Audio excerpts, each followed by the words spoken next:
Bismillahirrahmanirrahim. Assalamualaikum warahmatullahi wabarakatuh. Kembali lagi di jam pelajaran IPA. Saat ini kita akan membahas masih mengenai sistem perkembangbiakan pada tumbuhan dan akan dilanjutkan dengan pembahasan teknologi perkembangbiakan pada tumbuhan. Sebelum kita mulai, ada baiknya kita berdoa terlebih dahulu supaya materi yang ibu sampaikan bisa kamu mengerti dengan baik. Berdoa dipersilakan.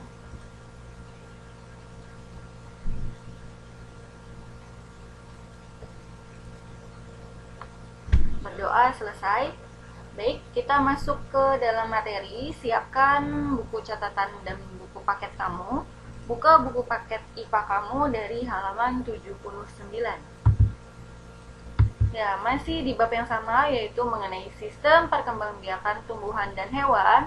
Dan kali ini kita masih membahas di sistem perkembangbiakan pada tumbuhan. Oke, setelah kamu mempelajari mengenai perkembangbiakan vegetatif dan generatif pada tumbuhan Angiospermae, sekarang kita masuk ke masih yang materi pertama, tapi bagian B, yaitu reproduksi pada tumbuhan Gymnospermae. Apa itu tumbuhan Gymnospermae? Ada yang tahu? Mungkin kamu pernah memakan emping melinjo atau melinjo pada sayur asam. Nah, itu adalah salah satu contoh dari tumbuhan Gymnospermae.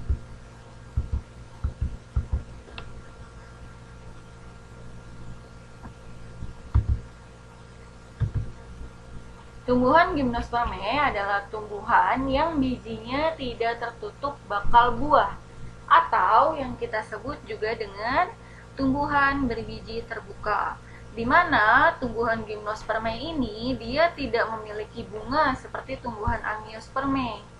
Dan tumbuhan Gymnospermae memiliki alat perkembangbiakan generatif secara kawin atau yang disebut dengan strobilus. Contohnya itu ada pada tumbuhan pakis haji dan juga tanaman melinjo. Gambarnya ada di bagian bawah sini. Ya, di dalam tumbuhan Gymnospermae itu terdapat strobilus jantan dan juga strobilus betina, di mana strobilus jantan ini berkembang menjadi spora jantan, lalu berkembang menjadi serbuk sari. Dan pada strobilus betina berkembang menjadi sel telur atau ovum, di mana penyerbukan ini dapat terjadi jika serbuk sari masuk ke bakal biji dan terjadilah pembuahan. Oke, itu adalah materi singkat dari tumbuhan Gymnospermae. Sekarang kita masuk ke bagian selanjutnya, itu subbab yang kedua, bagian A, mengenai perkembangbiakan atau reproduksi pada tumbuhan paku.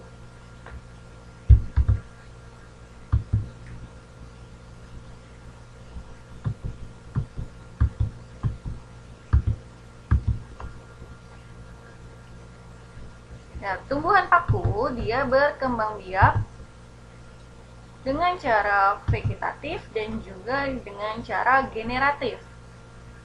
Kalau vegetatif, diingat kembali, vegetatif dia adalah menggunakan bagian tubuhnya sendiri.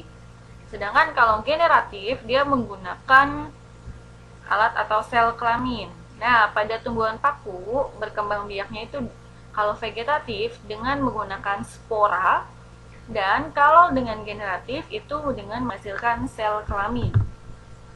Tumbuhan paku mungkin sebagian dari kamu juga pernah melihat, ada tumbuhan paku ekor kuda yang bentuk daunnya dia menjulang ke atas, lalu ada tumbuhan paku pteris.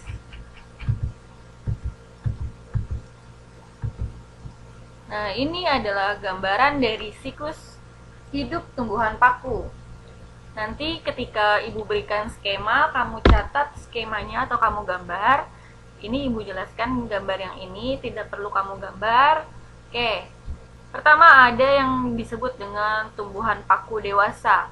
Di dalam tumbuhan paku dewasa itu terdapat spora. Ya, di dalam sininya itu terdapat spora. Nah, spora ini dia akan berkembang menjadi protalium atau menghasilkan protalium atau gametofit. Nah, gametofit ini atau protalium ini dia akan berkembang menghasilkan archegonium dan antheridium. Archegonium dia berperan sebagai sel ovum, sedangkan antheridium dia berperan sebagai sel sperma. Lalu antara archegonium dan antheridium mereka saling fertilisasi atau mengalami pembuahan sehingga menghasilkan atau membentuk zigot. Nah, zigot ini dia akan tumbuh menjadi tumbuhan paku muda. Nah, tumbuhan paku muda ini juga akan kembali menjadi tumbuhan paku dewasa dan siklusnya akan berputar seperti itu.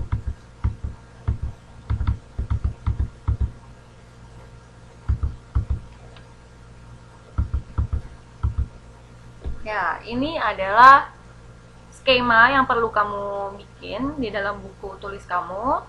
Seperti yang tadi Ibu jelaskan ya, tumbuhan paku dewasa di dalamnya terdapat spora, di mana spora tumbuh menjadi protalium. Protalium menghasilkan dua sel kelamin, ada archegonium sebagai sel telur, ada antheridium sebagai sperma. Nah, keduanya mengalami fertilisasi atau pembuahan sehingga menghasilkan zigot, di mana zigot ini berkembang menjadi tumbuhan paku muda. Tumbuhan paku muda nanti akan kembali lagi menjadi tumbuhan paku dewasa dan begitu terus siklusnya.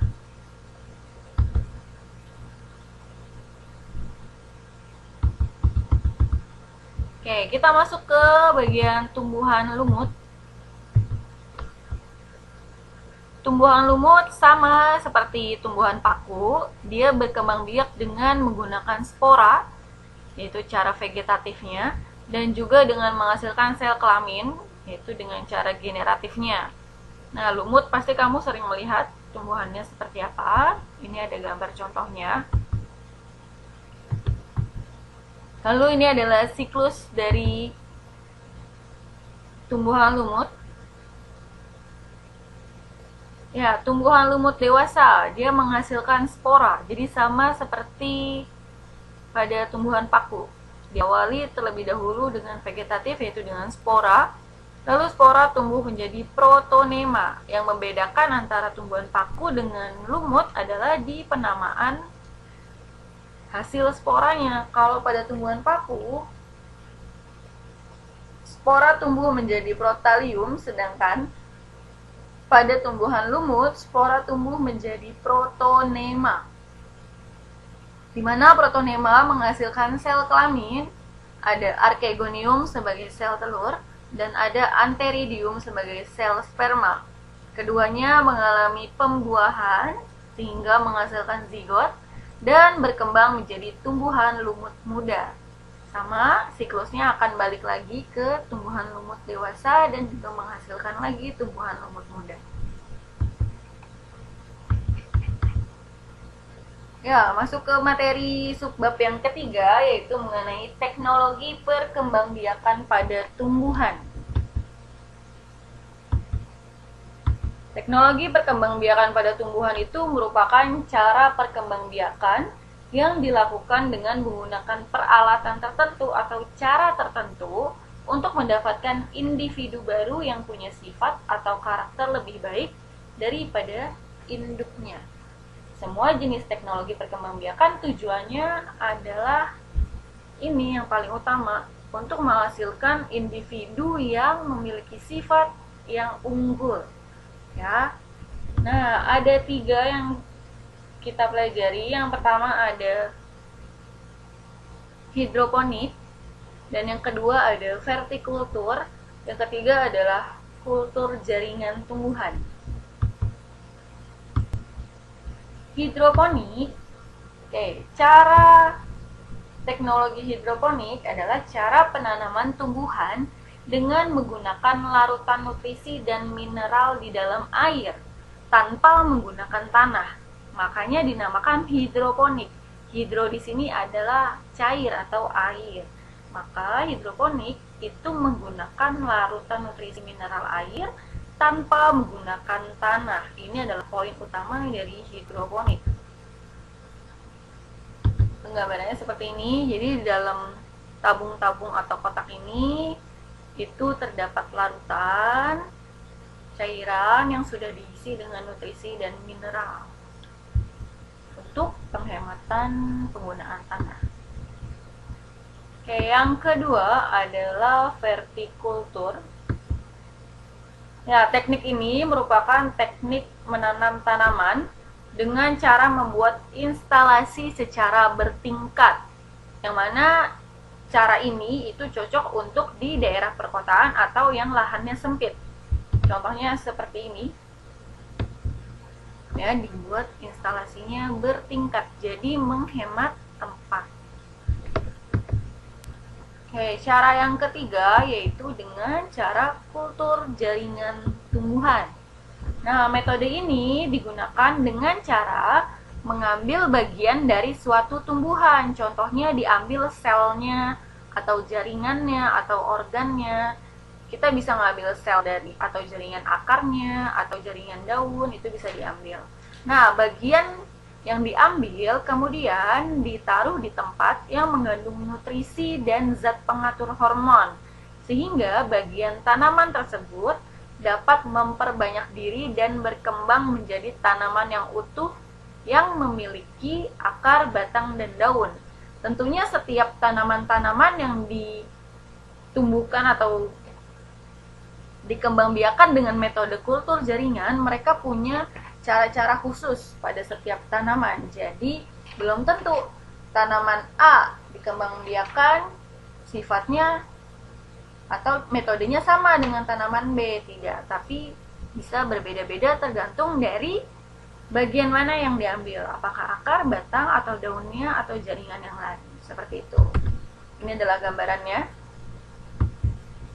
Ditaruh di dalam wadah, lalu dikembangkan sehingga bisa banyak seperti ini.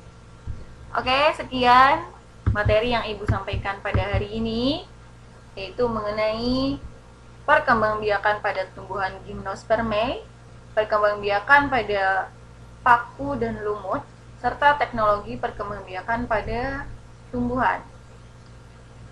Ibu akhiri pertemuan kali ini. Wassalamualaikum warahmatullahi wabarakatuh.